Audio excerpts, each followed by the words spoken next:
Eile Pekudei Mishkan.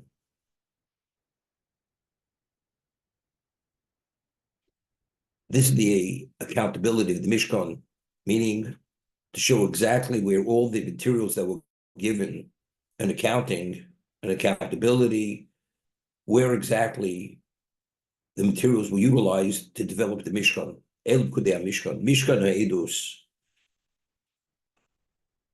This is the Pekudei Mishkan, Mishkan Ha'edus, the Mishkan of Testament, Shepukad Al Pi Moshe, which was commanded through Moshe, Avodas HaLevim, the service of Levi Biad Yisomar ben Aaron HaKohen.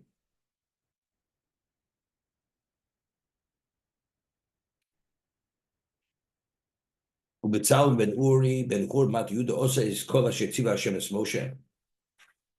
We'll see Rashi in a moment. And Betzalel ben Uri ben Hur from the tribe of Judah had made everything which Hashem had commanded Moshe. Beito Elio ben Achisamoch, together with him, Lamate Don Chorosh Choshev. He was an expert in carpentry, cabinet making, Choshev, also how to understand the significance of each component of the Mishkan, Broke Batcheles, Ubar Gomon, and embroidering Tcheles, the wool, Argomon dyed these various colors, Tolashoni Bashesh. Okay, let's see Rashi. Eleb Kudei, Beparshu Nimnu Kol Mishkalei Nidvas HaMishkan, Lekesev Luzov Lechoshes. V'nimnu Kol Kelov Kol Avodoso. In the Parsha, it goes and identifies all the what was donated, silver, gold, copper, and an accounting for all the vessels and the function of all the vessels. HaMishkan, HaMishkan. What term mentioned the word Mishkan twice? Shnei Pomim, Remez L'Migdosh Nishpashkein, Shnei Churbanin, Alon Sein Shal Yisrael. It alludes to the Churban, the destruction of the first and second base of Migdosh. It was the collateral which Hashem had taken for the sins of Klal Yisrael. That's what the word Mishkan is mentioned. It's already alluding that ultimately it's not something which is permanent. It's only temporary. It's a Mishkan. Ultimately, it's going to be taken as collateral.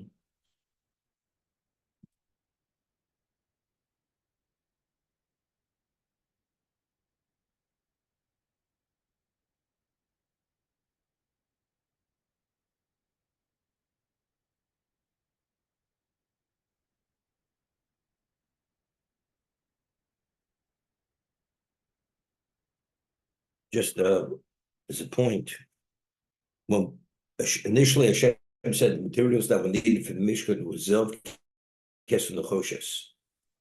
Based on the value of the material, the precious materials, it was gold first, then silver, and then copper. And over here, when Rashi explains, when we speak about the donation to the Mishkan, the various materials, he says, Kol Mishkalei Nidvas HaMishkan Lekesef Luzov Nechoshes. He mentions for silver, gold, and copper. I mean, seemingly the order should have been as originally they were instructed. What was needed? Gold, silver, and copper.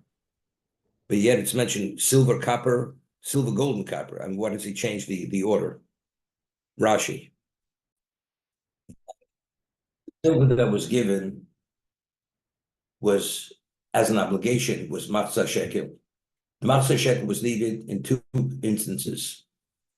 For the korbanei tzibur, for the communal offerings, and we don't differentiate between the wealthy person and the poor person, and for the adonim, for the sockets in which the vertical beams went into.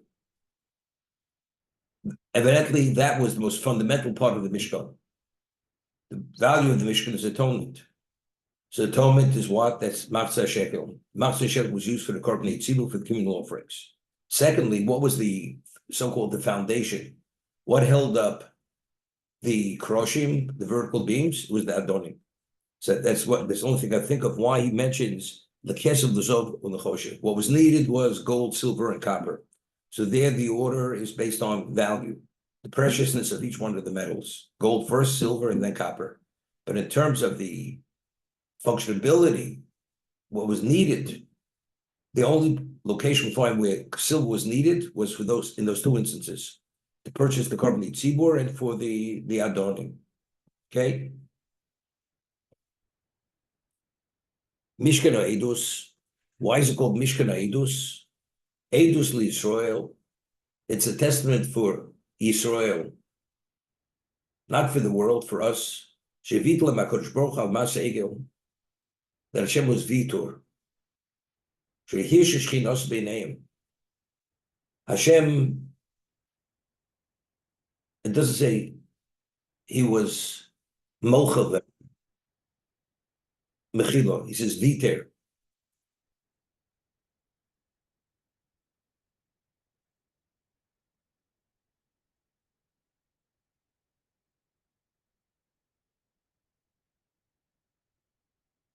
So here, if you look in the Sifsei Chachamim, Sifsei Chachamim is the commentary on Rashi. He says, so what's the indication? Why is Mishkan Edus?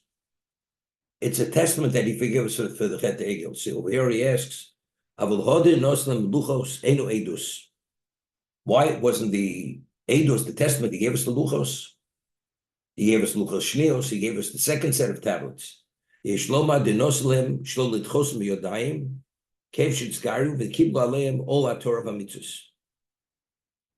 That he didn't want to just cast them away, because ultimately we underwent a conversion process, and we accepted upon ourselves the Torah mitzvahs. Israel.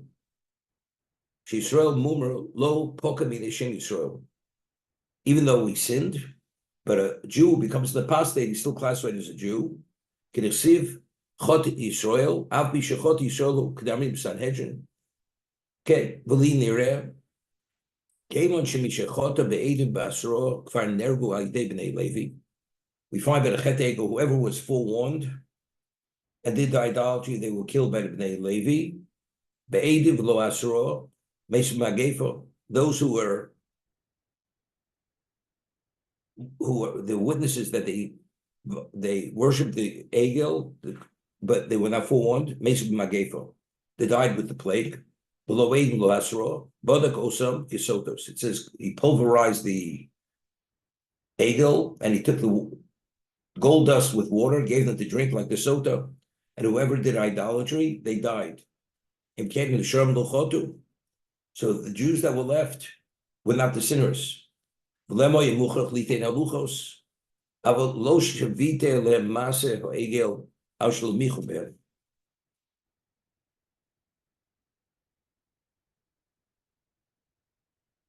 But the fact is, they remained silent. So what was their sin? Either they actually remained silent, they should have protested, and they did not, or they were and because they were already tainted, they were no longer worthy that the Shekhinah should dwell in their midst. But we have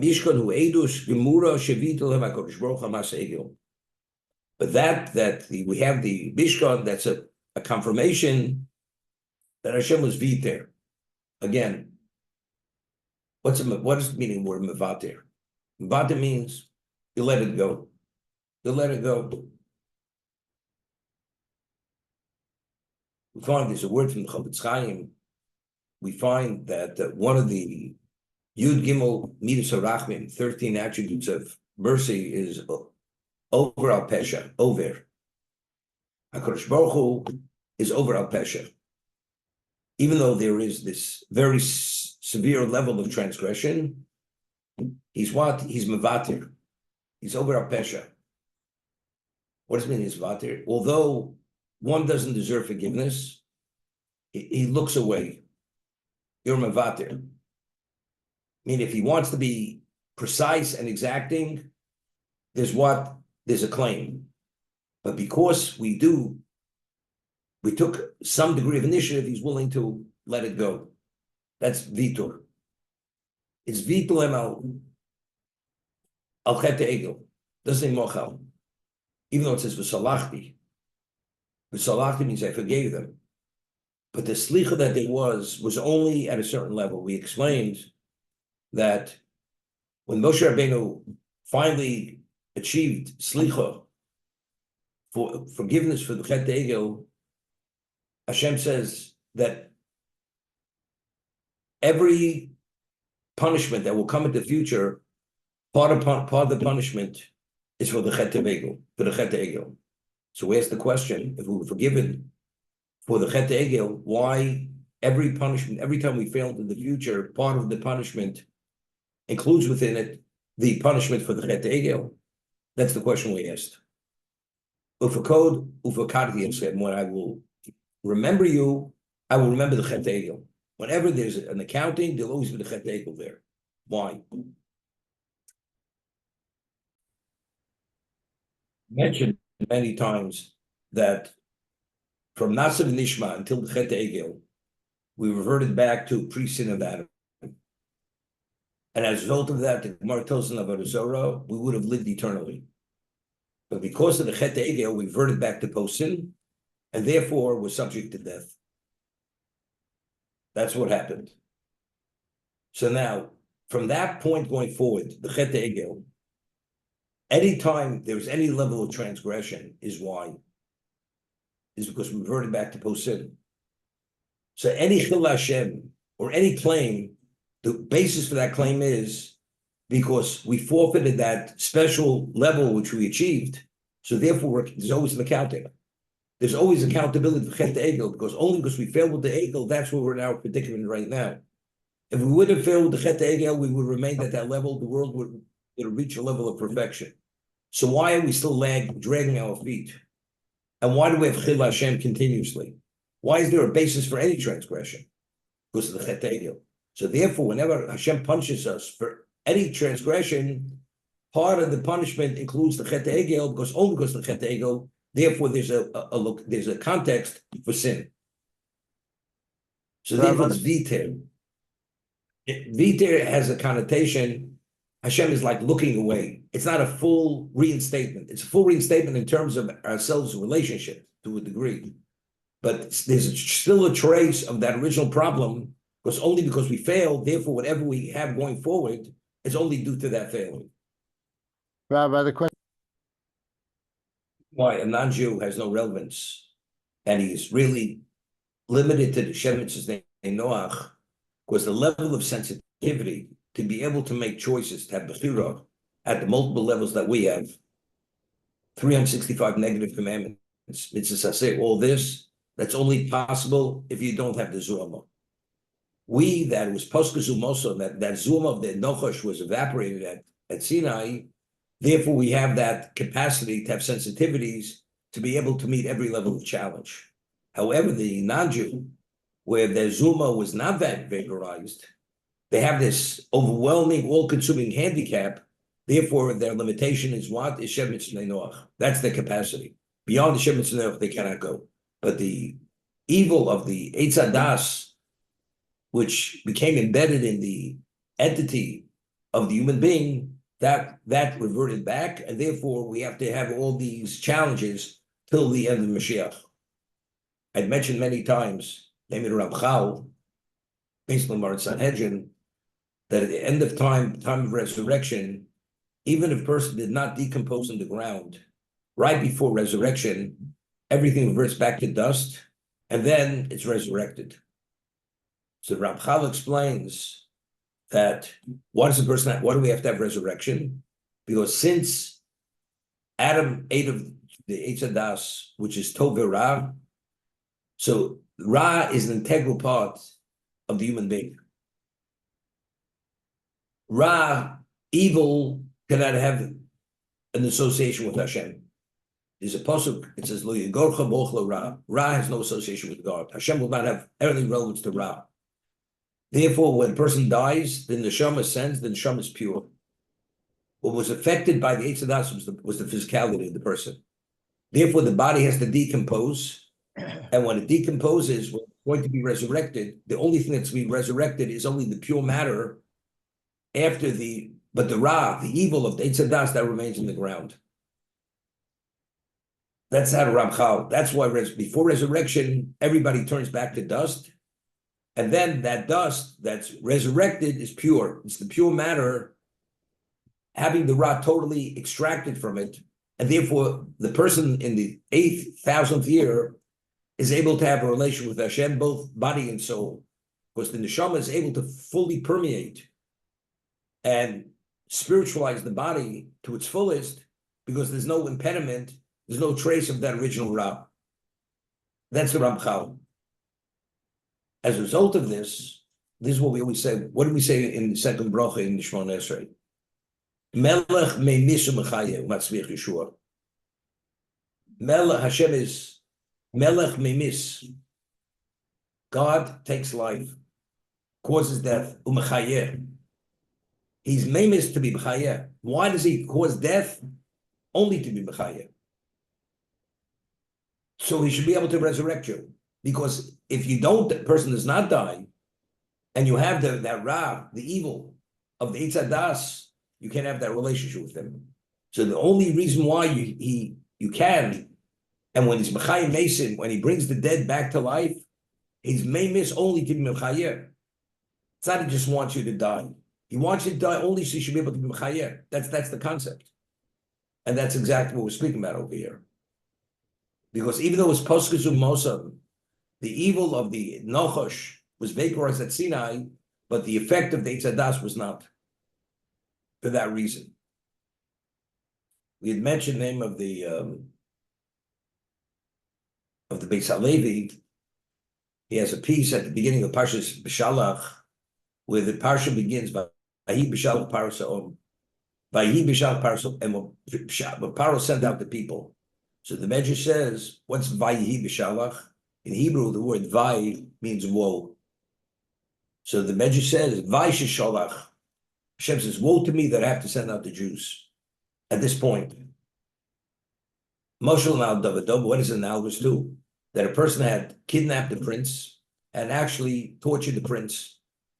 So the king finally captured this kidnapper, and he says, you must beat him 100 lashes. And after beating him, giving him just a few lashes, he dies under the whip. So the king is pained that the person died. The culprit died before he received the full measure of lashes, because he says, I wish he would have lived longer so I should be able to give him the pain that he brought upon my son. So woe to me that he died too early. Hashem says, woe to me that I only was able to bring 10 plagues upon Egypt. Because if I could have, I would have brought more plagues upon Egypt. Right? This has to do, we can discuss that to Seder. So the Beis Halevi goes to explain it this way. Every Makkah, every plague that happened in Egypt had a dual purpose.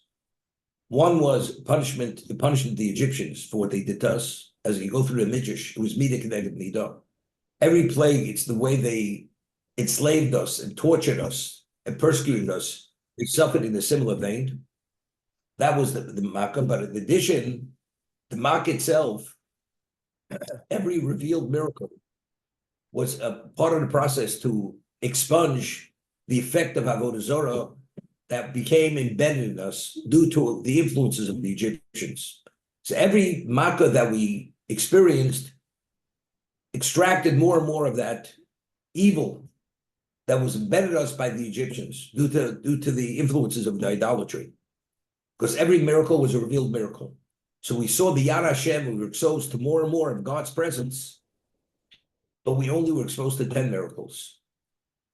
And why did we leave Egypt at that moment? It says, because we had to leave at that moment because we would have gone into the oblivion.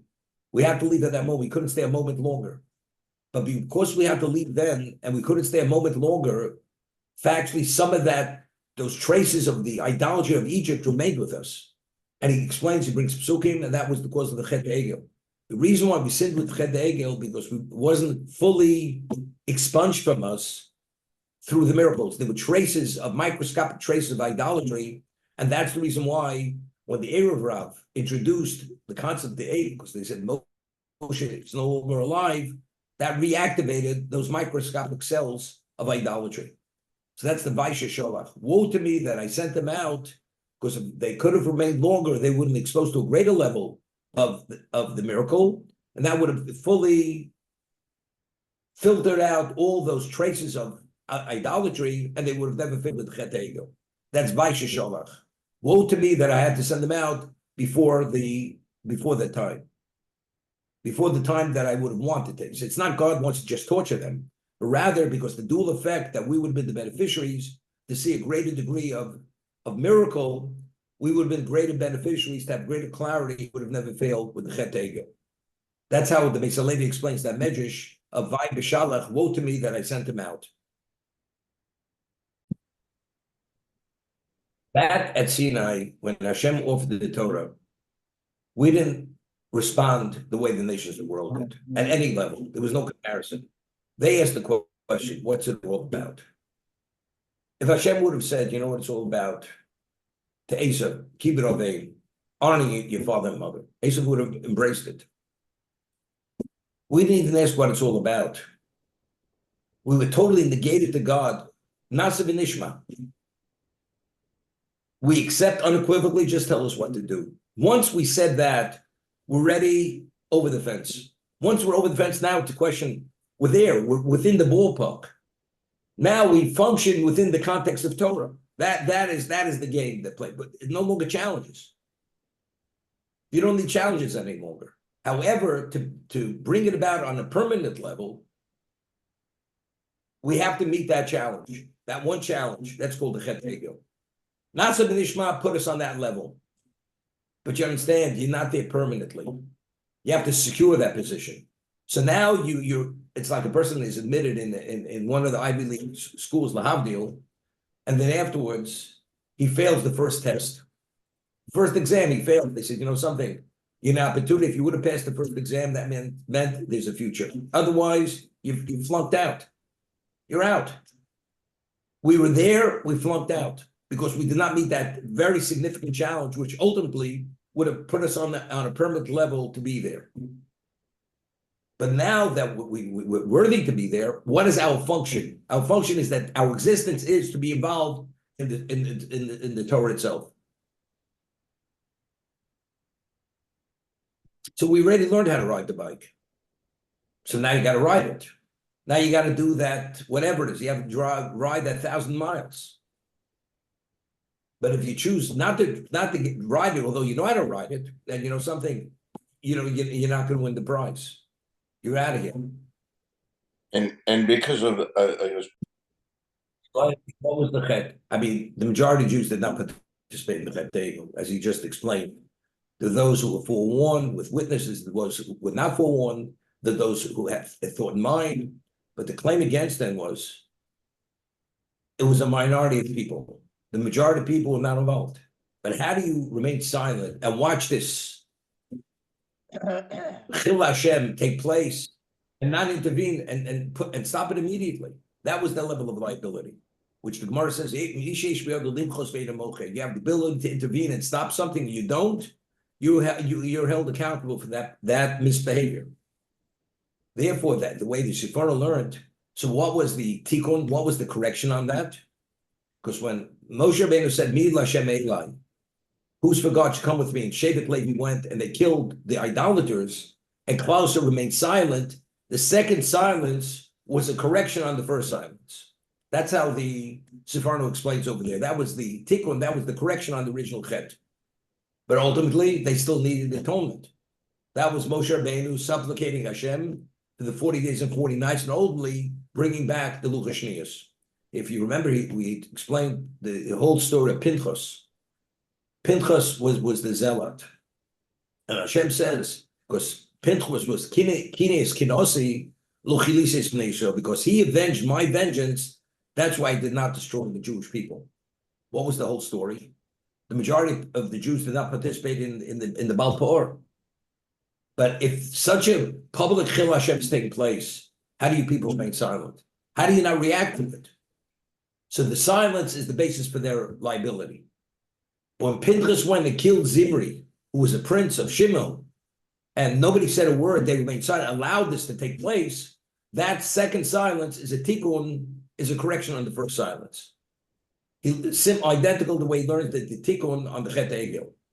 Allowing Levi, who are a minority, to kill the perpetrators of idolatry that Klaus remained silent, and when Pinchas killed Zimri, and nobody said a word, and which was an indication that they're agreeing to what's taking place.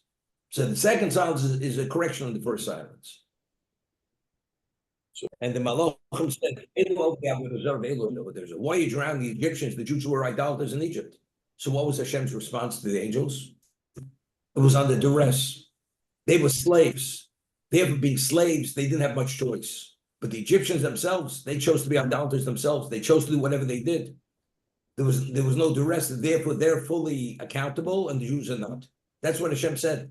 But it does make a difference. Now that you have this genetic defect, and let's say you could control it, you have the ability, and you don't control it. Now there's accountability. Now that you're in a position that you're a free man, and now you have this level of clarity. But now you have a challenge. What do you have a challenge? Because it's a microscopic cell of idolatry. So control it. The Jews did not control it. So therefore, that's why there was accountability later, although initially there was no accountability for allowing that cell to develop, because then it was under duress. And without, and this is the distinction between ourselves and the followers of Jay, because they just say we're sinners, we can't control ourselves, and therefore, whereas our perspective is, notwithstanding your internal defect, shortcoming, whatever you want, right? You have a choice, and therefore you can subjugate that. I mean, you talk about Christianity. Is that what Yes. you're talking about? Followers of Jay. No, Yes. they believe that's the whole idea of the New Testament. They believe that when Hashem allowed the Romans to destroy the second Beis Hamikdash, that means we were disenfranchised forever unless we accept what they believe. That's the whole story of the New Testament, Lahavdil. You know, there's the Old Testament, Lahavdil Elef Havdos, and they created a New Testament. The New Testament is you have to accept that dogma. And if you don't accept the dogma, you're going to hell forever. That's what they believe. No, but my point is, Because they believe once we were disenfranchised, that means the relationship with God is cut off forever. that's my point is that the typical Christianity thing is that you're a sinner, you can't avoid sin, and therefore, as opposed to this perspective, that's original sin. That's original sin. That's the reason why priests are celibate, because the average Tom, Joe, whatever you want to call them, because they can't help themselves. Therefore, for them, it's okay to be involved in procreation. The priest who's so-called holier than thou, he's celibate because he can control it. I see. Rabbi, when we left Egypt, okay, yes, we couldn't. We'll start out. Adam sins with the Chet Egel, with Eitz Hadas. Hashem showed Adam every soul that was born into the future. And then he sees a soul, and Adam recognizes was a very special neshama. So Adam asks Hashem, who is the soul? So this soul is only meant to live a few hours, then the child's going to die. So Adam says, I'm willing to give 70 years of my life to that person, whoever that person is, that he should live a full life, 70 years. Whose neshama was that? That was David HaMelech. The 70 years that David HaMelech lived were the 70 years. Initially, Adam was supposed to live 1,000 years. He gave 70 years of his life to David HaMelech, and David lived 70 years, okay? To that special soul. But it's interesting. Who's going to bring evil to an end at the end of time? That's Mashiach ben David. All evil will come to Adam. He did something which is unforgivable. All the Chil Hashem going forward as a result of his eating is attributed to his failing. Could you imagine what this is? You're carrying all this on your shoulders till the end of time. But by giving those 70 years to David, and David being who he was, he's Melech Mashiach, and he's the one who authored Tehillim, and he's at that special level, and he was worthy to be the fourth leg of the Kisi HaKavod. That is a correction on what he did. I allowed evil to penetrate and permeate.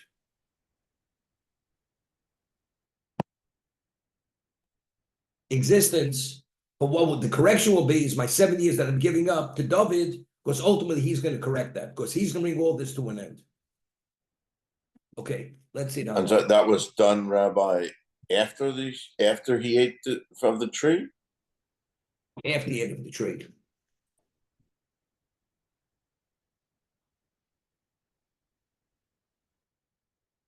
Okay, let's see the halacha.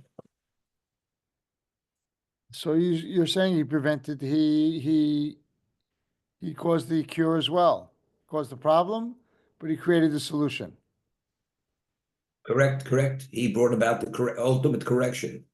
It's due to him what he gave up. That's why that correction will take place at the end of the time. You think he knew that or didn't know that? Well, he knew that soul was one of a kind. It was one of a kind of a soul, and otherwise, why did he give up 70 years of his Yes, life? but the further extension that would be the solution at the end of time. It's unclear if he knew that. Okay, to be discussed. Okay.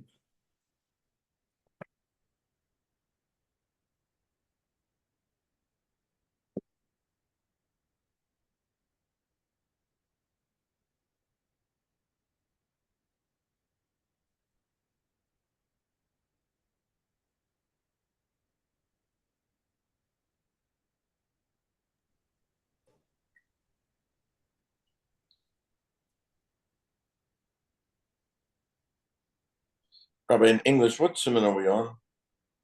Which 310, number 9. Thank you.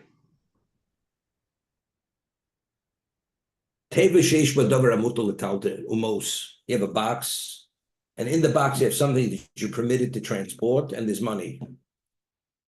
Imamos ena ikar. If what's not primary is not the money, as we said earlier, we spoke about, remember we spoke with the ash, with the slivers of wood. So since it's not possible to separate the ash from the slivers, you're permitted to carry it even with the slivers of wood. So let's say you have the money together, the money is the equivalent of the stone, it's equivalent to whatever it is. But again, we said earlier, but if what has greater value is the money, then you can't move that box. And even if it has greater value, let's say it came about on Shabbos, so it's not a bosses. Remember we spoke about what's a bosses. A bosses is only if the muktzah was there when Shabbos began. If it came afterwards, everybody agrees it's not a bosses. Where it lies, it's not a basis for the muktzah, but factually you're transporting the muktzah. Okay?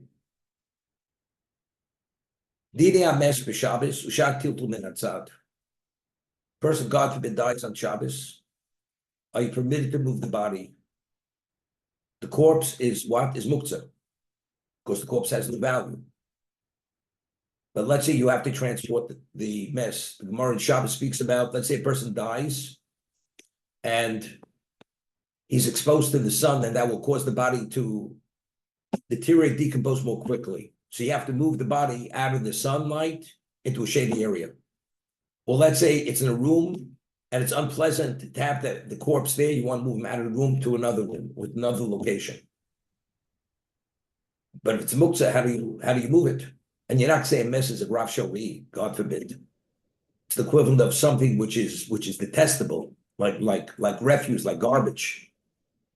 So how do they had to create some kind of dispensation, some approach, how you're able to move it, to move the mess. So all this is discussed in Shabbos, in Masechta Shabbos. There's a fire, and you're concerned that in a location that the body will be incinerated if the body's not removed from that location. It's going to burn. If there's a child or a piece of bread, and you put that bread on the mess, this is the dispensation. We are allowed to carry that mess conventionally. Whether it's one person, two people, lift up the body and they carry it out. What's the concept? And again, we rule this helps only for a mess. The Gemara wanted to say, let's say a person has a wallet. A wallet is muktzah machmasatzmo. Money has no value, has no relevance to Shabbos. It's not like a klishim lech delisa. Klishalach, they said, could have relatives to Shabbos, as we said, you want to use the hammer in a permitted context. A mess is like a stone. So how do you move the mess? Because it's a question of cover that mess, the body may be burnt, may decompose, and it's a disrespect. So they said, if you take a piece of bread, put it on the body, bread does not, or you put a kli that you're permitted to move, or a child that you're permitted to carry.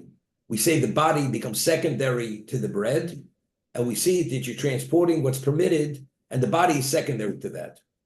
That's the special dispensation. Even though, logically speaking, I mean, what's the piece of bread? Bread really has no value. It doesn't make, you're transporting the bread.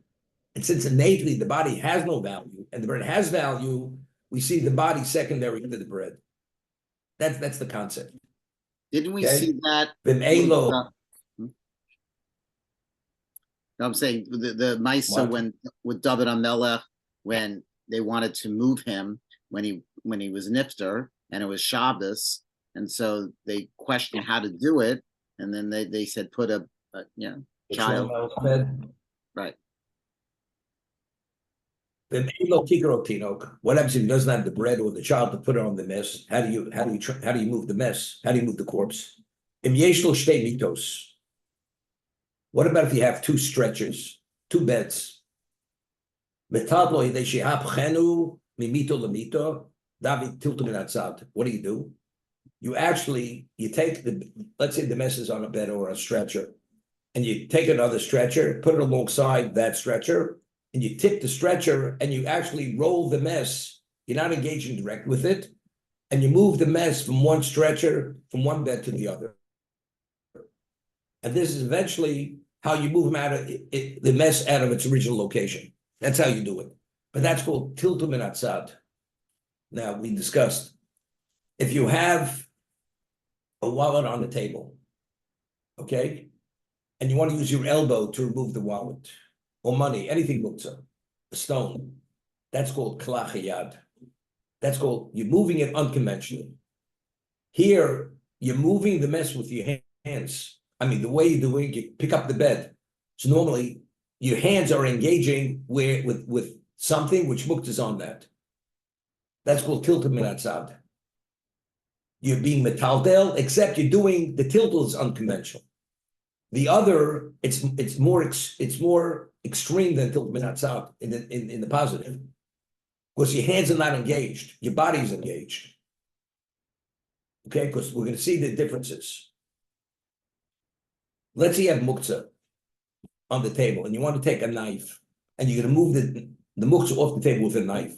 So using your hand, you're not permitted. You're not permitted. Knife. Why? Because that's tiltum min atzad. Over there, you're moving it off with using your hand. If you use your elbow, 100% permitted. Because there you're not using your hand.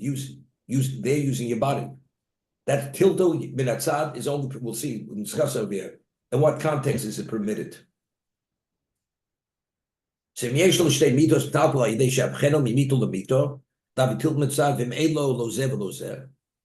about if you have neither? You don't have the child, you don't have the bread, you only have one bed. How do you transport? And you're concerned that the body may burn. Metal. You pick up the mess and you carry them out. And that's only if it's in the same domain.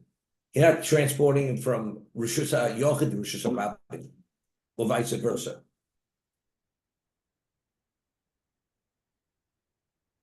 What does that have to do with anything, Rabbi? It's still Why is this? What's the reason? What?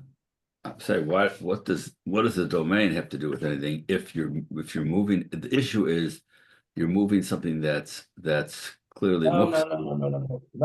Like this. Even we said if you have no choice, you can engage directly with the muktzah. You can pick up the body and move the body out, which we discuss why. Because we'd say when it comes to a person, to a corpse, what do we consider? A person who's frantic, he may actually put out fire. So we allow him to engage directly with the muktzah if you have no alternative, Because what may be his alternative? He may put the fire out to be in violation of Issa Doraisa.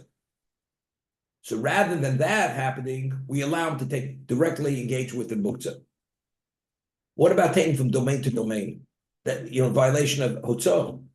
It's a whole different discussion over there. Right? So if it's in the same domain, it's just moving him from one location to another. So the issue we're dealing with is only muktzah. We're not dealing with hotzah. Hotzah is, we're talking about Issa Doraisa.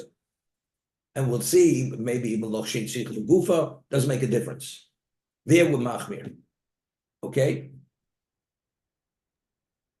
So if there's a fire, Rabbi, and someone is, God forbid, you have to get out, the house is burning, you're gonna want to take the mace out of the house, otherwise, or same thing, you go into from Rosh Hashanah to Rosh Hashanah, why wouldn't we have the It's same? Doraisa. It's Doraisa. We're not going to permit it. It's Doraisa. But then you're This gonna Rabbanon- try and put out the fire, Rabbi. So what? He's going to be in violation of transporting. What difference does it make? I'm saying he'll do something to try to I save know, the but whatever he'll do. So what's the alternative? He'll take it from Shisar Yochim Shisar Rabin, which is Doraisa, or he'll put out the fire. You understand? So what are we accomplishing? Whatever he'll do, it doesn't make a difference what he's going to do. If it's a question of muktzah versus an issue of Doraisa, putting out the fire, we say, you know something? Forget about it. We'll forego this Rabbanon. But if it is Doraisa, we're not going to forego a Doraisa for a Doraisa. So they're both, Let him do whatever he wants to do. Okay? He says, V'chol zeh boser rishus. Mesabuto b'chama, b'tal nechama l'tzel boser rishus, ayidei kikro tinok.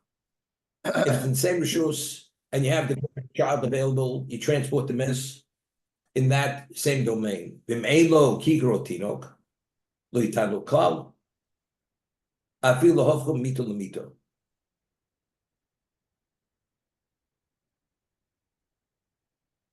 One second. Let's see the Mishnah before we do the end part. Kikro tinok. If you have a child or a kikar, as I mentioned, doesn't have to be a kikar. Anything which is permitted to transport. You have a garment. You put a garment on the mess. What do you have to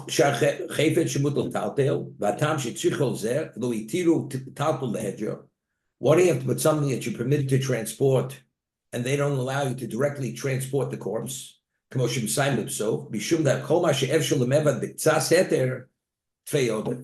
We could do it in a way that has a semblance that you could see through a lens that you're transporting something that's permitted, we want to minimize the obvious engagement with the muktzah.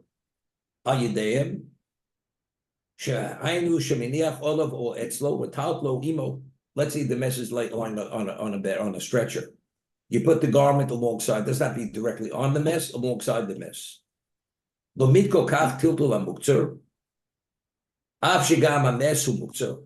so therefore it's not as obvious that you're transporting muktzah, even though the mess is muktzah. Was he transporting both simultaneously? There's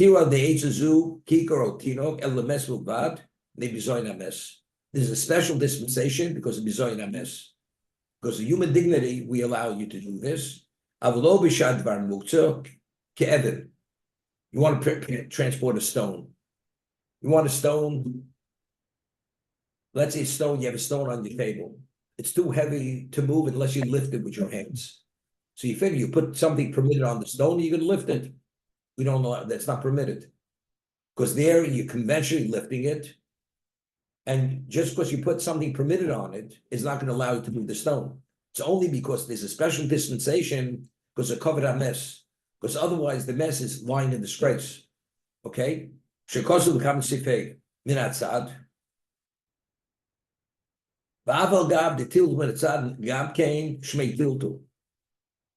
Even though when you transport something not conventionally, we told me you can transport it with your hands. It's called tiltul. Shaltum sort of dover amukza k'moshkosu sifches. Well, but likely tiru, but over here because there's a fire and there's a concern that the body will be incinerated.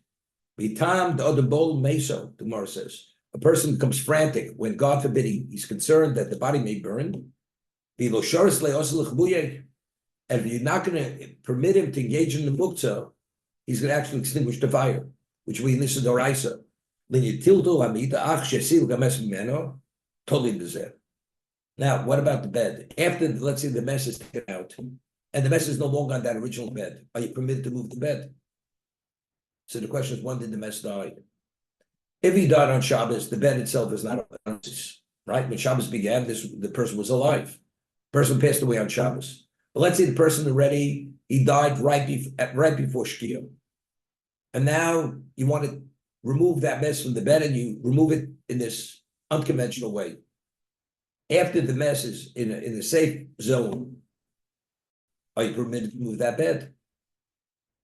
Right? Because when Shabbos began, the mess was on the bed.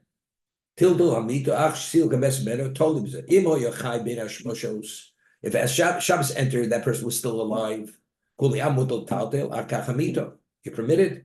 Because since when Shabbos entered, the person was still alive, that means the bed was not accommodating someone that's muktzah. Shabbos. What happened? He passed away right before Shabbos began. A rosh oser v'amor matir. The rosh says you're not permitted to move the bed.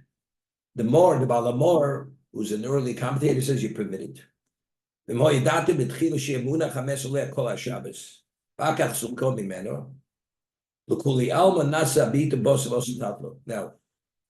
remember we had earlier an argument. If originally you had muktzah on the table, and your mindset was it's not going to be there for a whole Shabbos, we had two opinions. The primary opinion was it's a bosis. If it was there at the entry point of Shabbos, although you had in mind it should be removed. However, there was a more lenient opinion that said no, that if initially it wasn't meant to be there whole Shabbos, it was meant to be taken off. After it's taken off, the location is not a bosis. That's the machlokes, the Rosh and the Balamor.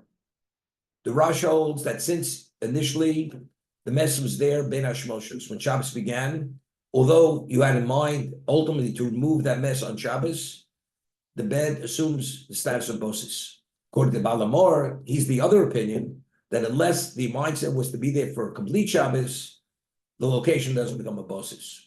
But he says, well, let's say initially the person had in mind to leave the mess for a whole Shabbos, then somebody comes and says, I'll help you remove it.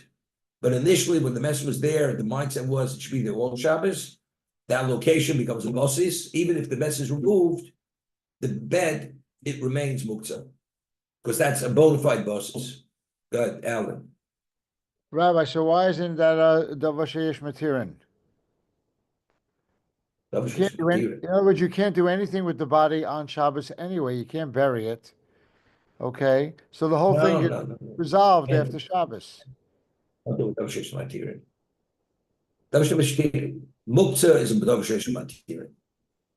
So something which should be muktzah, we say even if it intermingles with something else, even if it's a suffix, you're not permitted to engage with it because time will resolve it.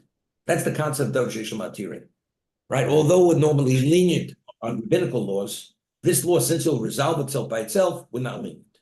Here, the question is covered on this. It's human dignity. A person's dying and the body's going to decompose. The body's going to be incinerated unless we remove it. This becomes the overriding factor. So Chazal say, we allow you to engage directly with the mess for the sake of covered mess. So let's say you had the mess on the bed. The mess, everybody agrees, is muktzah. So once you've addressed the question of covered mess, the corpse was taken out. And now you have the original stretcher that the person was lying on, the body was lying on at the entry point of Shabbos. What is the status of the stretcher? That's our discussion. Is the stretcher muktzah or is it not muktzah? So we're discussing. It's about what I'm asking you is for covered mess, where are you moving it in the domain, in the private domain? You're moving it out of the sun. You're moving it, you're taking it from the room to the morgue in the hospital. The hospital has a morgue. You have Jews in the room, and the only way to get the body out, you have to wheel the bed to the morgue. Now that they take the body, put it into the morgue. Now you have that stretcher. Could these Jews wheel that bed back to its original location? Are they permitted to wheel it? They're not permitted to wheel it. If the person already died before Shabbos. Right now, I'm saying, but so you're allowed to wheel the bed and everything on Shabbos out of your house into the public domain? No, not public domain. We said it's not going to public domain. It's in the You same said you're domain. taking it to the You take it morgue. from the How do you- hospital room, morgue, which is in the same building. The That's morgue's in the same building. I'm saying That's in the same biblical domain. times, in biblical times when the law was enacted. Okay. So where Again, do they we'll move start it? over again. In biblical, I'm just saying, so, well, we're you took talking it about, from, it was in the sun, you moved it from the sun into a shady location. Because in the sun, the body would deteriorate more quickly. That's the case in the Gemara. I see. Or let's say the person died in the middle of in shul. It's just unpleasant. You can't have a person lying in the middle of a crowd. So you have to remove the body from here, put him in another location. So Rabbi, if you have a bread or something, you move the mess. That's how you move the mess. Otherwise, you move the mess directly, put them in another location. Rabbi. Yes, Ernie. Well, let's take the wallet. The wallet is on the table. You did not, your dining room table, you did not intend it to be there on Shabbos.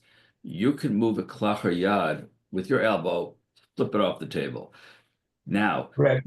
is that table, is that the machlokas that you can use that table? No. You can't. No. Everybody then- agrees that table is not a process. So why in the case Here of it meant the first, because here the person died right before sundown.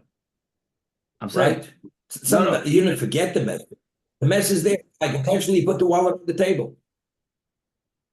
The person in the bed that the person was ill, he passes away right before sundown. right before Shabbos. So you know he's going to be there for it. So and you want him to be there. You're not going to put him on the floor. You want him to be there until he's removed. So the wallet before Now he's Shabbos, going to be. the wallet was there You before wanted initially Shabbos. mindset was that you wanted to be there on Shabbos. You wanted to be there on Shabbos. And now you remove the wallet with your elbow. What's the table? According to one opinion, the table is a bosses. That's what I'm asking. Because you in that initially you was there. No. But Table what I'm is a saying, bosses. if the intention was that wallet not being there on the table all Shabbos, you forgot that it was there. Now you see it there. The mace died. You have no intention of. You don't intend that. You don't want that mace to be there on Shabbos in that bed. You know it's going to be a problem. Messed up. Wherever he is, until he's removed, you want him to be in that bed. You don't want him on the floor. Right? You don't want him to be on the floor.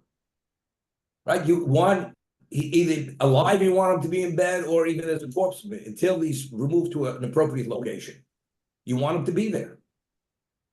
So they remove him an hour after sundown.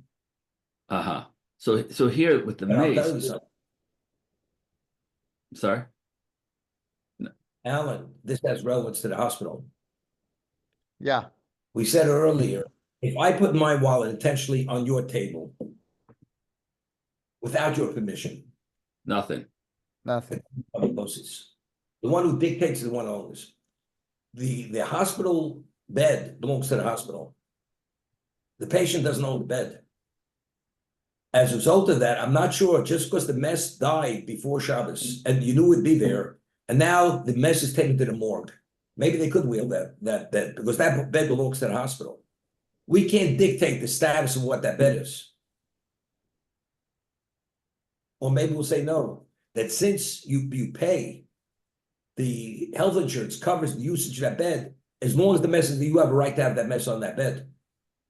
So therefore, allowing it to be there, it's like you have permission to leave it there.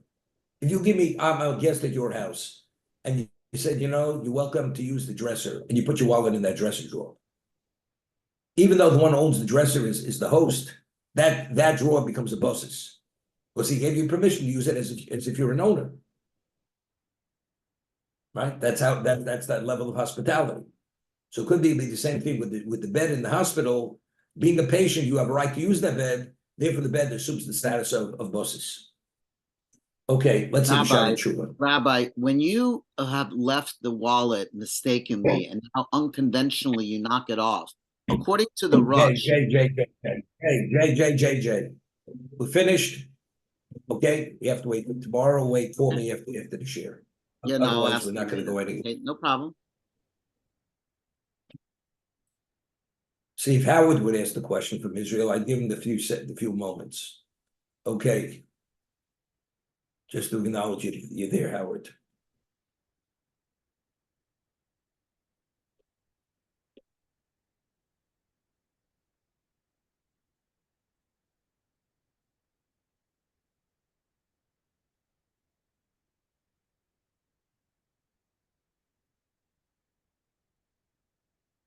Yeah, we left off on page 517. Zedvar Kadham Chanefim. We're talking flatterers. People flatter. People have a bad habit. They right away, they speak about a person, they flatter him to the hilt. Inyan Hakatasos Nechlak Litish Chadokim. Again, this is divided into 9 flatterers. Hachonef Ashehikir Oro Oyoda Kish Ovel Bekav Chavero V'chi Hezit Betarmis. Person knows this person is totally flawed. The person he's going to speak about. He's not a person, he has many claims against him, whether it's dishonesty, his integrity, and his whole behavior is deceitful. He's a person who speaks Lashon Hara, or he agrees people through his speech. Yeah, this, the Chofetz Chaim speaks about this in the Chofetz Chaim. David is an expert in Shmir Salosha. David, in the English edition, Chofetz Chaim writes that if you don't study laws of Lashon Hara, inevitably you're going to be in violation of 14 positive commandments and 17 negative commandments. One of the positive commandments you can be in violation is that when you see a Jew doing the wrong thing, you have to inform him he's doing the wrong thing.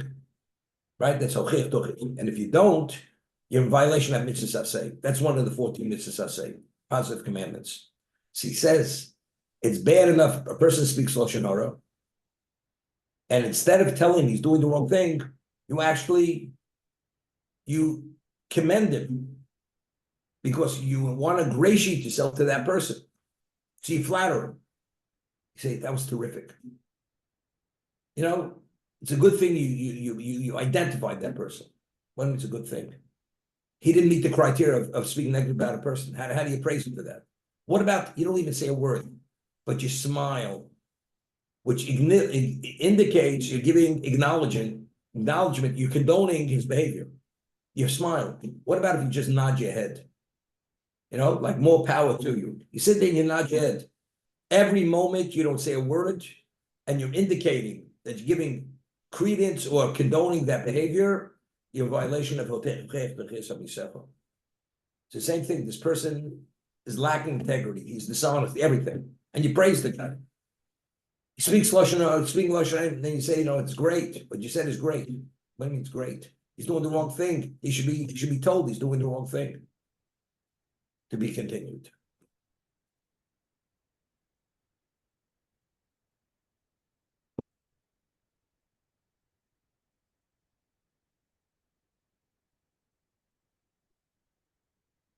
David, do you remember that piece in the Chofetz Chaim? Okay, good. I was once at somebody's house on Shabbos, and this person was such a flatterer you can't imagine the way he flattered this host. You get sick to the stomach. That's how ingratiating he was. He wanted to ingratiate himself to his host, and he put himself across as a great Talmud Chacham, and he's speaking, holier than thou kind of stuff. And the person had a pepper grinder on the table Friday night, and he's taking this pepper grinder, which is quite an Isidoraisa, and he's using the pepper grinder on a salad, and he's speaking great words of Torah, like he's right off the mouth. It was the word detestable, disgusting. And this guy was smiling, and he's playing the game. It's almost sickening. That's the level of flattery he had. This is the guy. I was walking that Shabbos with Ira Rennett to shul, and he meets Ira, and he says, "Mr. Rennett, how are you, Ira?" I'm standing right next to him. He knows who I am. He doesn't say a word to me. Not a word. So Ira Rennett says to him, do you know my rabbi? Oh, of course, Rabbi Kalatsky, of course. Until Ira said a word, I was invisible. You understand? This is the ilk that we're talking about. That we're going to speak what flattery is. how detestable it is. Okay. We left off on Yudom and base. As the lines get wider, the Mishnah speaks about a case. You have 3 chickens, 3 hens were designated before Shabbat, before Yom Tov, and you come to the coop the next day, you find 2, you don't find the original 3. So the Mishnah says it's permitted. Why is it permitted? Because we say one of the chickens left, flew the coop, and the 2 that remained are the 2 of the original 3. Therefore, they were the ones that were designated, therefore they're not muktzah. Okay? My typo. Why? Hani inu, ninu, ninu, because these 2 are the original. And one of them left the coop. He said, Rebbe, below Rabbona, seems that the Mishnah is going like Rebbe, not like the Chachamim. The Tanya, Hiniach mono motzavosayim. Chulin meisim urabim zebezed div Rebbe. Now, person has a box or a location, and he has $100 of Meiser Shem money. And he comes back, and he finds in that same location $200. The second $100 is definitely not Meiser Sheni. But the first he knew originally, Meiser Sheni was there. So do we say that the first 100 is Meiser Sheni, and he doesn't recall he brought a second 100 there, but he doesn't know which one is the Meiser Sheni. So what do we say? It's a suffix, and he has to do something. So what he does, he says, whichever coins are the better quality coins, the kedusha should go off those coins onto the other coins. That's how he deals with it. The Chum say no, that if you find the total change in the setting, the presumption is the original 100 was taken away, and these 200 that are here are not Meiser Sheni, they're Chulin, and the person doesn't recall that he took away the first 100. We say that once there's a change of the setting, we say it's a total change. Rebbe says no, the original 100 is there, something was added. According to the Chacham, no, once there's a change, we say you have a right to say it's a total different situation. So the 200 that are there are Chulin, and you don't have to do anything. You're permitted to use that money for whatever you choose to use the money for. For instance, Morris tells us, we have this in of Mitzvah, that the Torah says that if you're at a distance from Yerushalayim and it's too difficult to transport the produce of Meiser Sheni, you take a minted coin and you transfer the kedusha onto that value of the minted coin, and you take the money to Yerushalayim. Now, Meiser Sheni is a food item. That money can only be used for what? Only to purchase food. You can't buy a garment with it. It has to be something which is like the equivalent of human consumption. So now, and that money can only be utilized on Yerushalayim. You can't, the food you purchase, you can't eat that food out to Yerushalayim, because since that food has Kedushas Meiser Sheni, Kedusha Meiser Sheni can only be in Yerushalayim. So that's a question, what do? You left $100 worth of Meiser Sheni money, now you find 200. Do I say that once Meiser Sheni, the original plus 100, and I'm not sure which one is the Meiser Sheni, do I say no? Then once there's a change of setting, we say it's a total change, and the 200 are there are not Meiser Sheni. What happened to the original Meiser Sheni? He doesn't recall. That's the Machlokes Rebbe and the Chacham. Okay? So seemingly, we'll say he had 3, now you find 2, that means there's a change. So seemingly it's similar to that. That once there's a change, I suspect it's a total change. Even though regarding Meiser Sheni, it's for Kula, this is going to be L'chumra. Because if there's a change and the original 2 are not part of the original 3, the 2 that are here now are another 2, so it's Muktzah. According to Rebbe, it's not. We say these 2 are left over from the original 3, and there it's not Muktzah. So seemingly our Mishnah that says that the 2 are permitted, this is following the position of Rebbe. Rabbi, I would even say, even more so, the case of the 3 birds. Because if there's an opportunity for one bird to leave, obviously all birds can leave, and who knows if these 2 are the same birds that was there before. I mean, it's and even you can even ask how do you even have any of these birds afterward? Yeah. Concept known as status quo. Status quo. There's a concept known in Halacha, it's called Hechad lo chazim lo machzikina. If we don't see a change, the presumption there's no change. I'll give you an example. And it's cited regarding a mikveh. A mikveh, to be considered a valid mikveh, has to have 40 so. 40 so. And you knew this mikveh was measured 3 weeks ago. Hasn't measured since.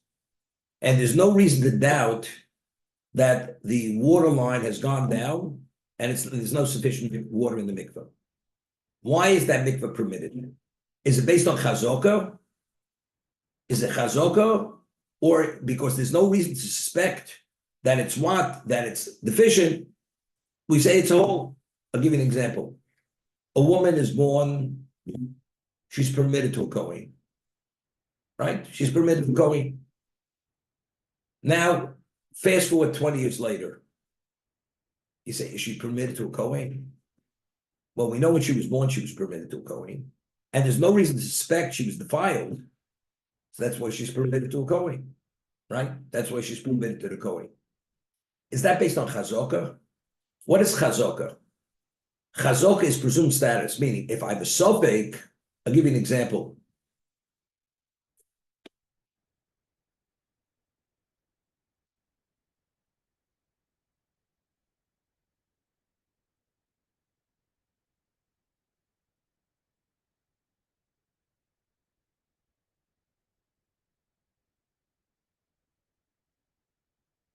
You have 50% people living in this area are Jews, 50% are Goyim. And a woman is raped. She's raped.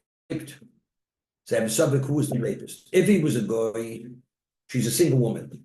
Then she's defiled. If it's a Jew, she's not defiled. Right? She's not a virgin, but she's not defiled. And now, is she permitted to a Kohen? Is she permitted to go on? We say, she has a cheskes. That she's permitted to a Kohen. So now I have a question arises. Who raped her? I have a suffix. When a suffix is presented, I need chazokah to rule. The presumed status. Until now, she was permitted to a Kohen. Did that status change? And here I have a bona fide question. Was there a change? Was there not a change? Torah says chazokah comes into play. It tells you she's permitted. As until now she's permitted, she's still permitted. Let's say a woman was never raped. Never raped. Why is she permitted to a Kohen? Because there's no reason to say why she should not be permitted to a Kohen. I know when she was born, she was permitted to a Kohen. But I don't need chazokah to tell me that. Because when you don't see a problem, you don't say a problem exists. That's called the hechad lo chazim lo machzikina. When you don't see a problem, you don't say maybe what. There's no maybe what or if. There's no ifs or buts. She's permitted. You understand? So that's called, if there's a suffix, we say status quo. Status quo means that's chazokah. Chazokah has the rule. But if there's no suffix, I don't need chazokah to rule. I measured the mikveh 2 weeks, and there's no reason to suspect there's less than 40 saw in the mikveh. Why is this mikveh kosher today? Because there's no reason to suspect there's less than 40 saw. Because I know originally it'd be 40 saw.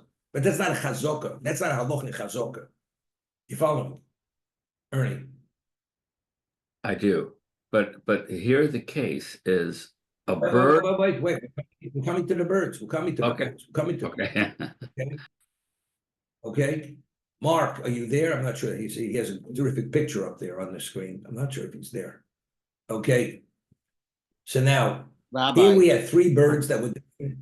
Wait, Jay. We have 3 birds that were designated to be used on Yom Tov. Now I come back, I find 2, not 3. So I have a question. Are these 2 the 2 of the original 3 and only 1 left to poop? Or do we say no? Once there's a change, I say there's a total change. It's a suffix, right? There's a suffix. Maybe as the 1 left, all 3 left. And the 2 that are here are new 2. And if that's the case, you can't use any of the birds. But the Mishnah says that we say that the 2 are the 2 of the original 3, and therefore they're not muktzah. Right? That's what the Mishnah says. And I don't say that all 3 left and these are a new 2. Now, what's the longest? If factually, if the one leaving creates a suffix, and if it's a suffix, and we say something double sheshel matirin, right? The suffix. So the two that left, maybe it's not the original two. Yet the Mishnah says it's permitted. So it's not even a suffix. If it would be a suffix, something double sheshel matirin, we're machmir, right? We're machmir, but we're not machmir in the Mishnah. There's no reason to suspect that the two aren't the original two. We say the two are like status quo, they're here, and there's no reason to suspect. When one leaves, there's no reason to suspect all three left. If there's a reason to suspect, that's a suffix. Once I say suffix, I got a problem on Yom Tov. That's a suffix of Shishul Batirin. We're saying now it's not even a suffix. But that's my question, Rabbi. Why isn't it a suffix? How could it not be a Right? suffix? We'll see. We'll see. It's not. I mean, We say the nature is there was water leaking out of the mikvah pipes. You would say for sure it's a suffix that the mikvah is less than 40 sa. But even though tiny bit of water, why? You know why? Because the leaking mikvah, leak in the mikvah affects every bit of that water. When it leaks out of that tub or that pit where the water is, that leak is affecting every bit of that volume of water. so that's not a good example. Individual chickens. Right. I The understand. one leaving is not bearing on. Right, but still, it's hard for me. It's hard to understand for me at least, because if one bird can leave, then all can leave. So, I guess we'll get to it in the. Well, that's what we're getting involved with Machlokes Rebbe and the Chachamim. Okay. We'll see in a moment. Go ahead, Jay. What are you asking? No, I was Jay. thinking about, the case of the woman. So when you want to say her whole life she was in one state, and now the chazaka, but two things are changing. One, she's now been violated. No, hold on. Two things. She's now been, and two, let's say her whole life there was 90% Jews and 10% Goyim. But now it's 25 years later, and it's the other way around. It's 10% Jews and 90% Goyim. So two things have changed. There's a suffix. Oh, no, you're not talking. Jay, you didn't listen to the case. Okay. Case is not the majority of the Goyim. It's 50-50. When she's raped, 50% Jews, 50% Goyim. So I have a suffix, a shokel, who raped her? Was it a Jew or not? If you have majority Goyim, that's rope. Rope Pascha, she was raped by a Goyim. So it's But irrelevant. Goyim, Her chazaka is irrelevant. It's irrelevant. Of course it's irrelevant. It's only a 50-50 situation. Got it. Okay? Any comments before we get back to what we're discussing with Ernie? Mark is in the middle of Shemon Esrei. I don't know where he is. Okay. But he does have a nice picture. That's what I said, yeah. Okay, I think that's his bar mitzvah picture. Okay. Okay. So the Gemara wants to say, it seems to be when the Mishnah says that if one of the three leaves, the two are permitted, this has to do with Machlokes Rebbe and the Chachamim. So let's talk. You originally had $100 in the box. The $100 was Ma'aseh Sheni money. Come back, you find 200. We don't say that since there's a change, it's a total change. We say that the original one is in place, and he added another one. Now you have a suffix. Which one did he add? Which one is the one that was originally not since a suffix, which is Ma'aseh Sheni? The Chum say once you come and you see a change of setting, the presumption is it's no longer the original setting. So even though originally at $100 was Ma'aseh Sheni, the 200 you find now a chulin. I'm not Ma'aseh Sheni money. You do whatever you want with that money. But 1 second. Let's talk about Rebbe. Why seemingly it's different. We say it's going like Rebbe. We say the original 100 is there, and the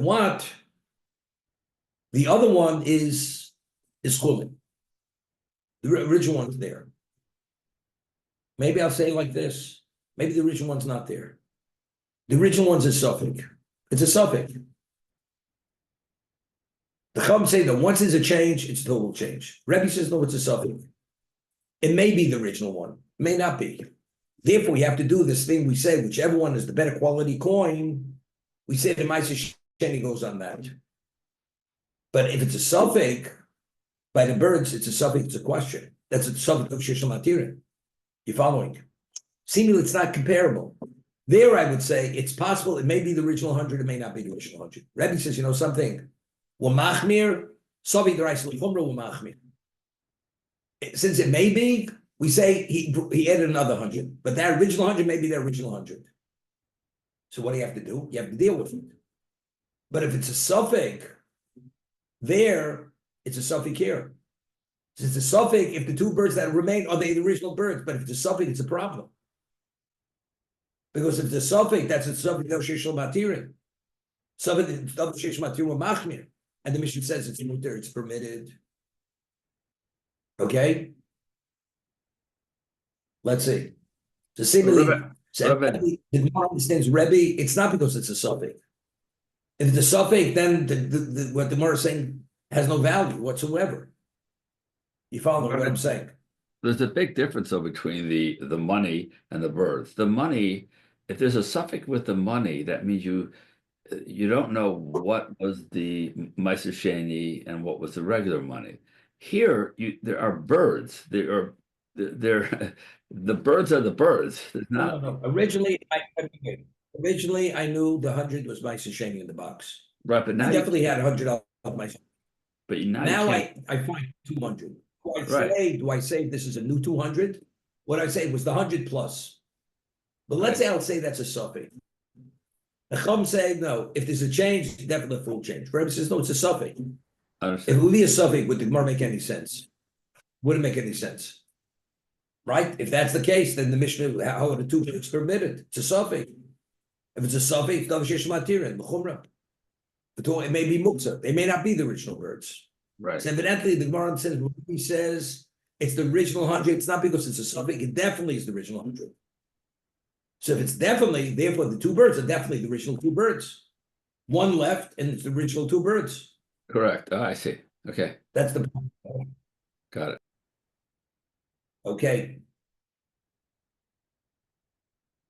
This is real lumdus over here, what we're discussing.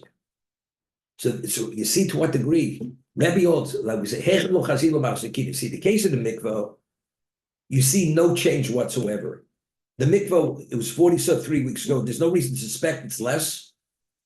There's no reason to say it's not the same 40. It's not because it's chazokah. It's not a chazokah. Here you do see a change. So if you do see a change, maybe it's not the original 100. But Rebbe says no. Even though there's a change, we say the original is in place and this was added. So here you have 3 birds. Although there's a change, the original 2, we say the same original 2. It's like there's no suffix at all. If there was a suffix at all, it would be a problem. He holds there's no suffix. No suffix. Right. Exactly. It has to be that way. I mean, why can't we go Rebbe? There's a suffix. Let it be a suffix. Let it be a suffix. But it's a suffix money, and you still have to deal with it. So if that's the case, there's no relevance to our Mishnah. The discussion. Right. Good. Okay, let's see the Gemara. Gemara says, "Lemas Nisa Rebbe, v'lo Rabbon the Tanya Niach Mono Motza Mosayim." Person originally had $100 Meiser Sheni in a box, and he finds 200. Chulim Masum Shneini Murabim Zebazed Rebbe. We say Meiser Sheni and Chul are intermingled. You don't know which 100 is the Meiser Sheni.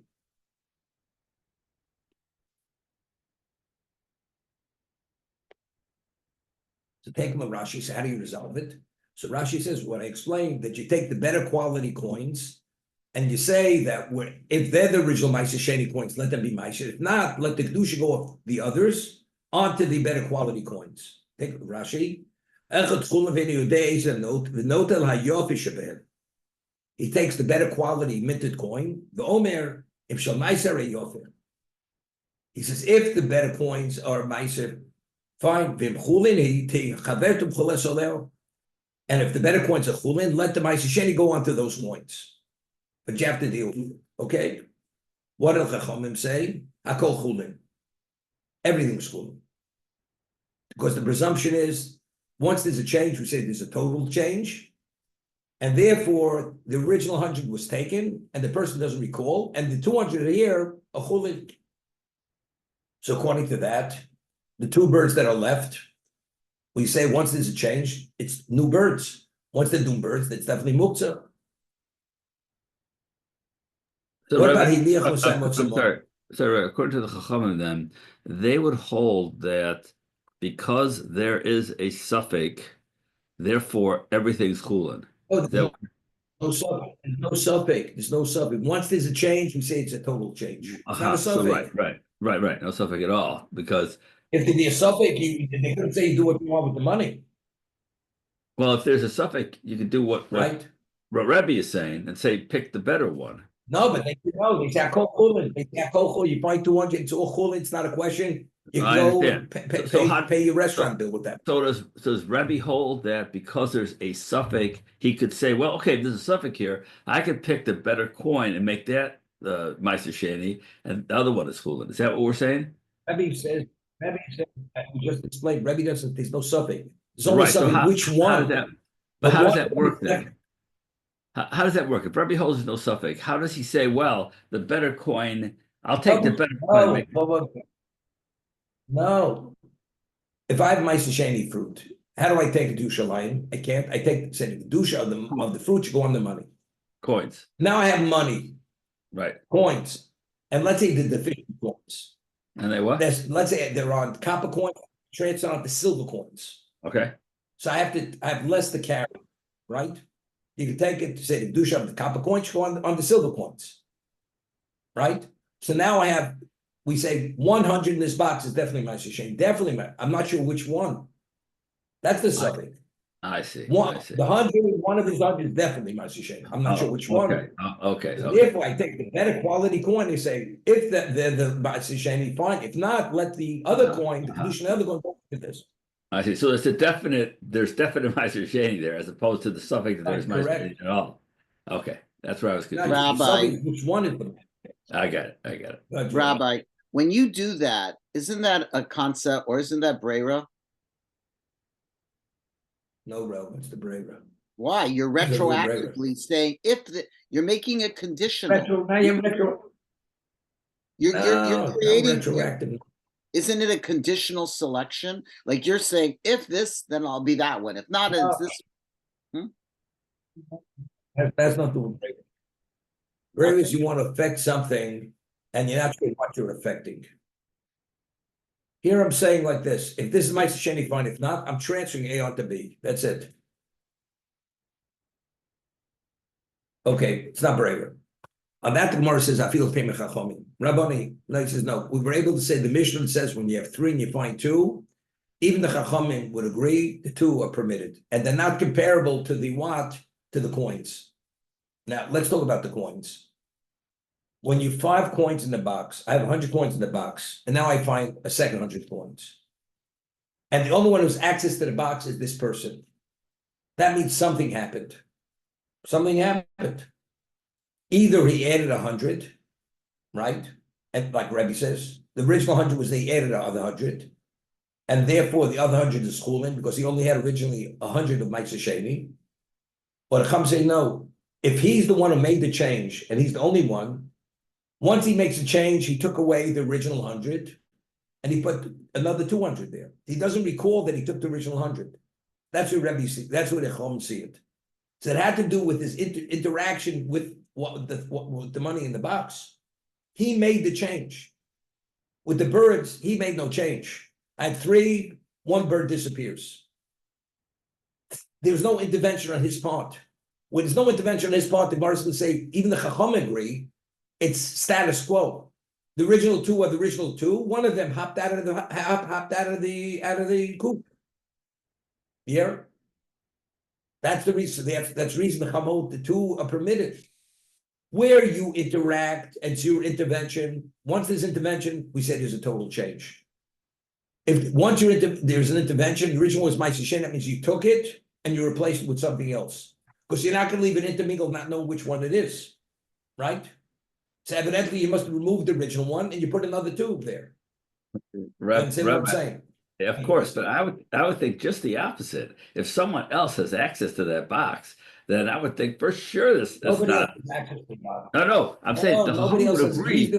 The Chacham would agree if there was access to the box by another person, then they would agree with Rebbe they would agree with Rebbe. That's what we're saying, right? If here we're saying that if he's the only one that has access to the box, then they would say it's totally gone, it's done. But I would think Or just you the would say, whoever has access to the box knows that 100 is Meiser Sheni. Let's say his wife knows it's Meiser Sheni.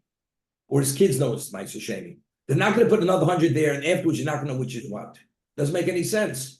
So therefore, Rebbe, the Chacham say, he definitely took that 100, and he replaced it with a new 200. But what did the new 200? The Chulin. But I'm misunderstanding that. By someone else, I'm not talking about a family member, even a family member. Let's say the kid doesnment know it's Meiser shading the box. He takes the money, and how do you understand that? That even the Chacham would agree. Because if you know it's Meiser shading, you think it's Chulin. You had another 100. You understand? The only reason why he would take it out is because he knows it's Meiser shading.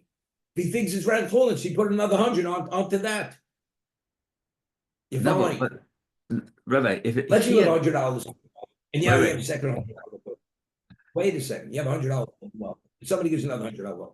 You take out the first one, you put a second one, you add it to the first, right? because they both have the same status. Now you have 200.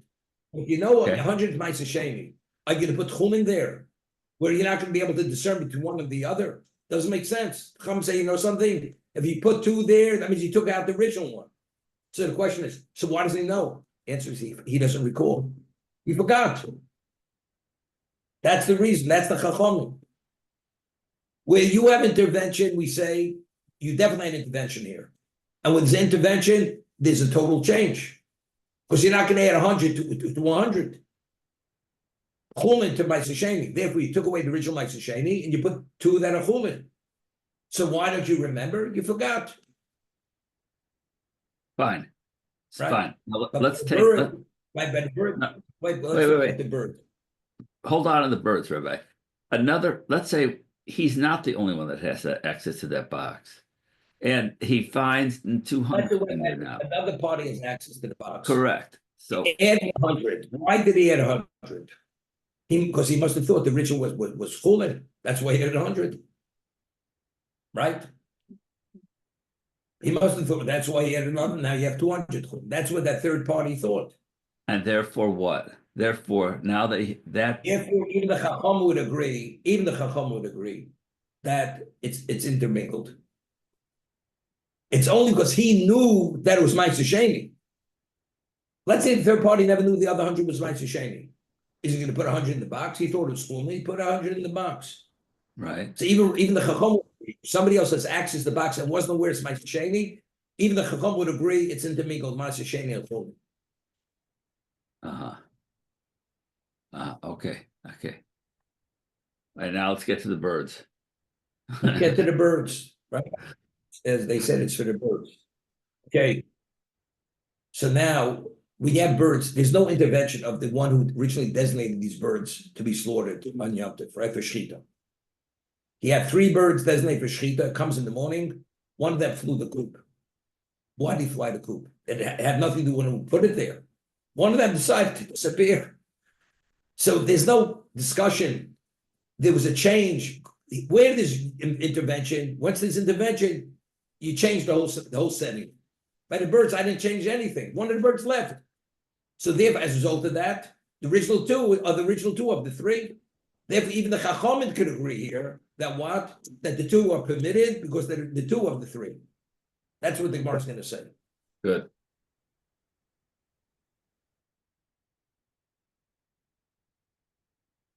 Okay, let's read it inside.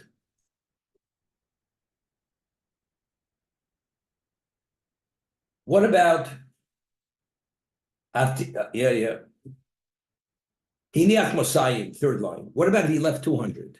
Umatzamana. He left 200 and he finds 100. Mana Munach, Mana Mutal to Rebbe. We say, let's say he had originally 200 of what? Of Meiser Sheni, and now he finds 100.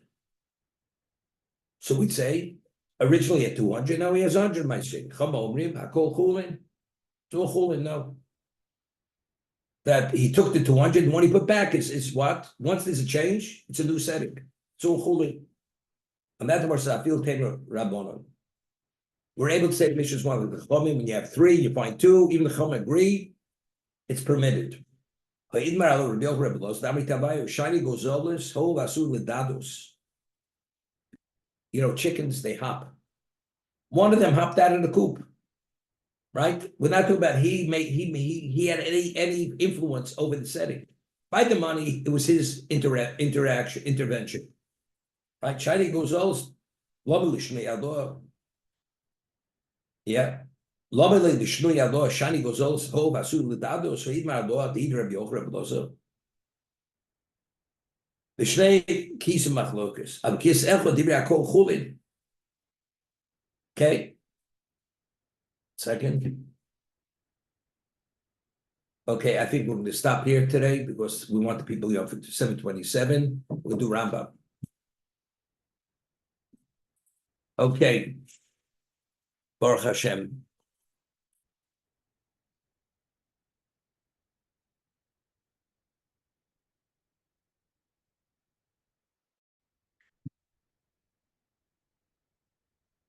Rambam.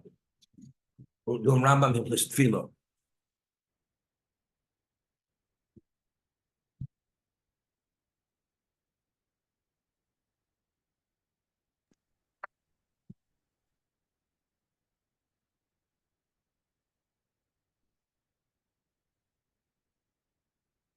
Okay, we're in the 4th chapter, Hilchos Tefillah, in the Rambam.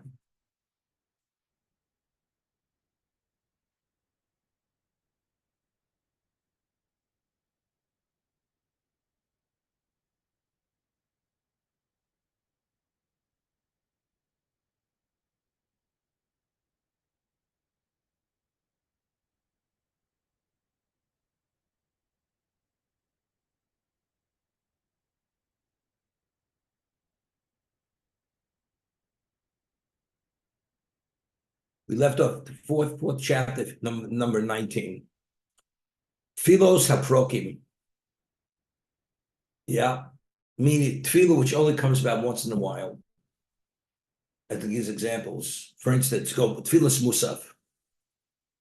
Tfilas musaf Rosh Chodesh, right? You only say musaf Rosh Chodesh. Tfilas moados. Tefillah of Yom Tiv, right? Every day we say the same nusach. When the chachar is mincha ma'ariv, it's the same tefillah. So basically, you haven't really committed to memory.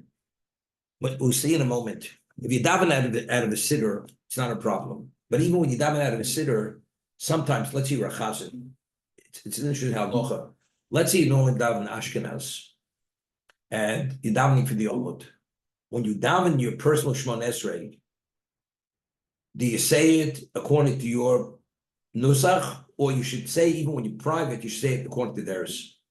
Because if you say it according to your own, very often, because since we have a certain patterning, when you daven for the tzibur, you're supposed to say the nusach of the tzibur. Now, some people have a problem, you know.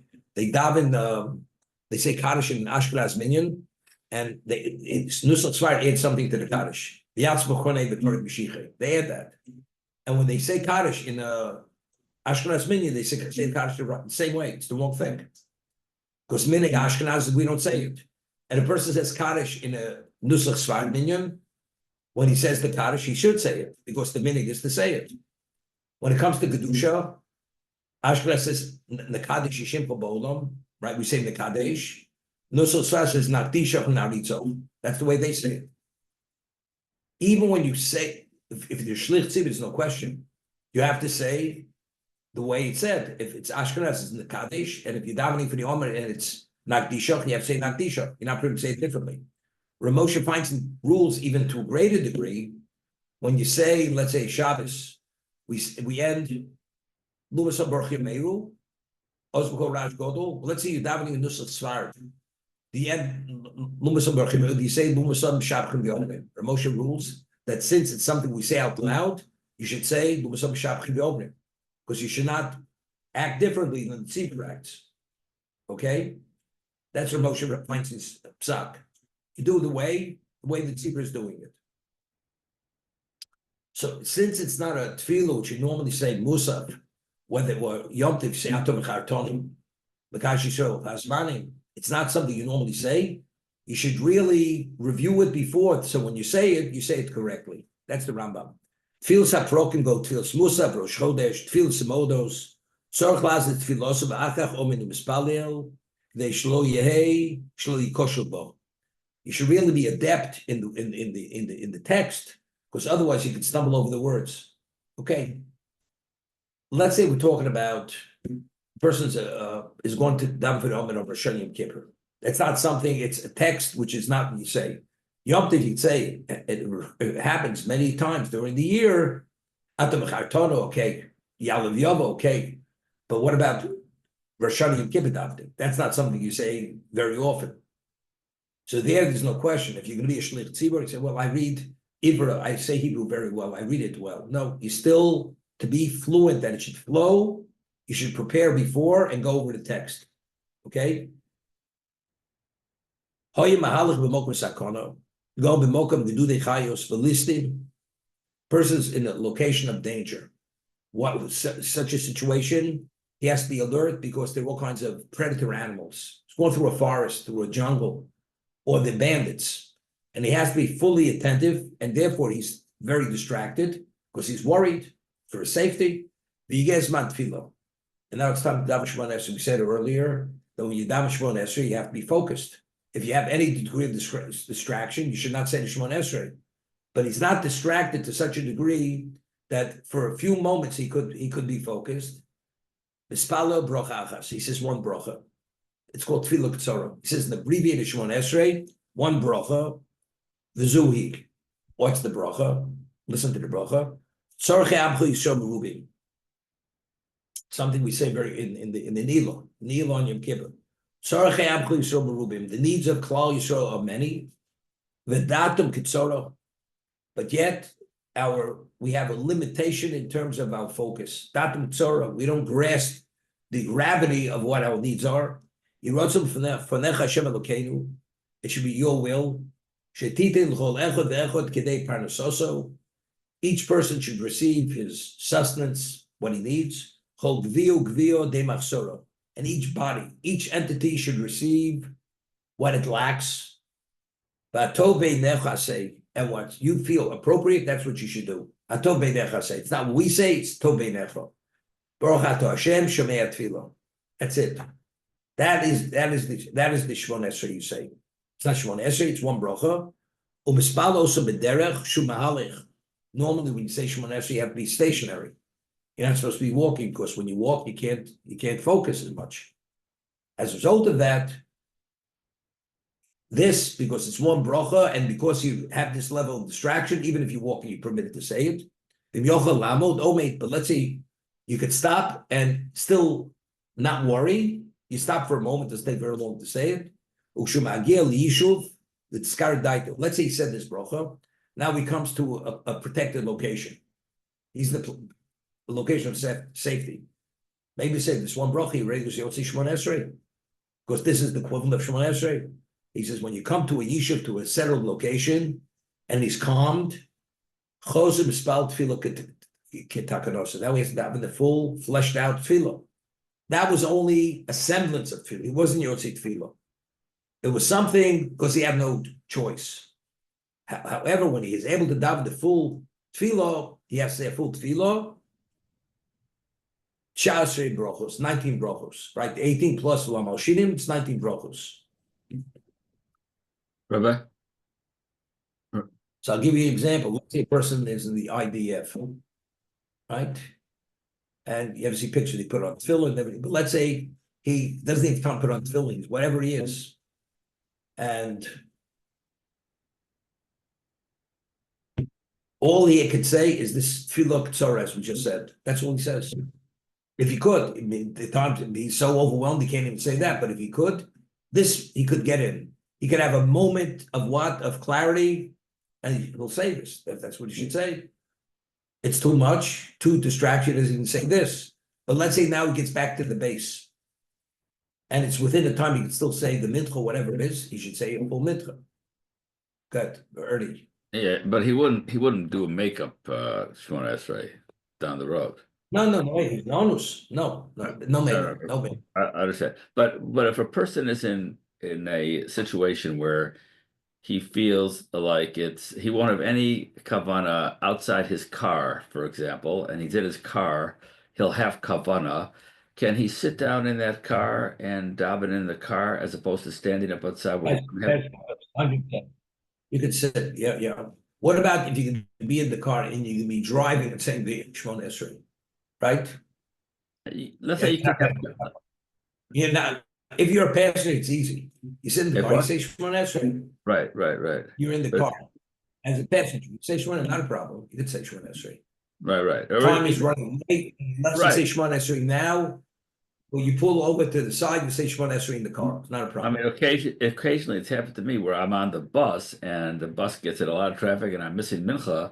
I will say mincha in that bus seat in the car. I have no choice. Yeah.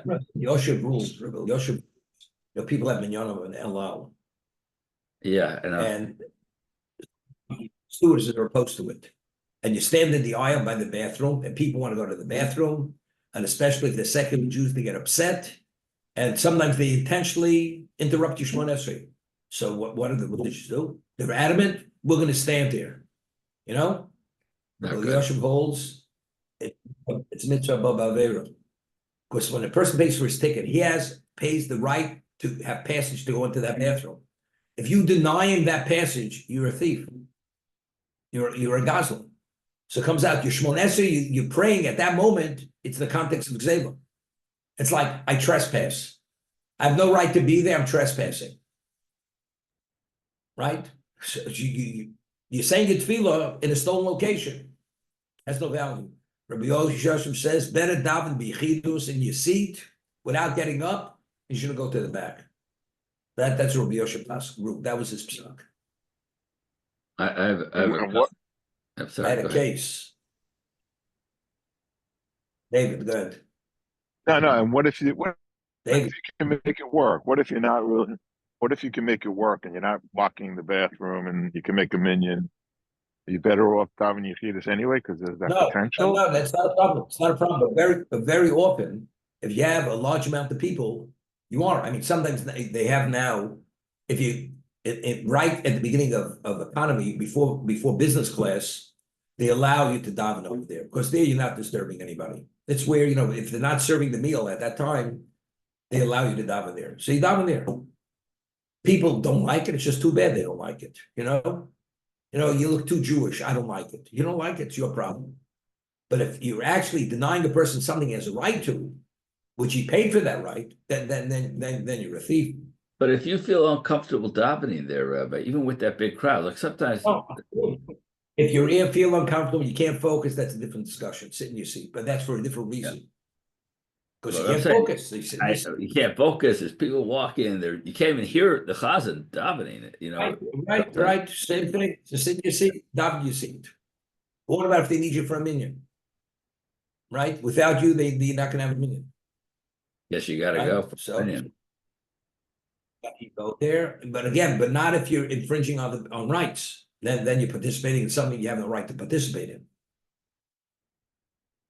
Okay. Now there was a story many years ago. No, we've got to stop here. I'll tell you the story. We're Rav Steinman. Okay. Okay. Thank you, Rabbi. We continue. Please don't Okay, forget the everybody have a story. good day. Don't forget the story. The what? Don't I forget won't the story. Okay. Thank you. Okay. David, 9:30. Daf Yomi. Take care. Mark, be well. Beth, be well.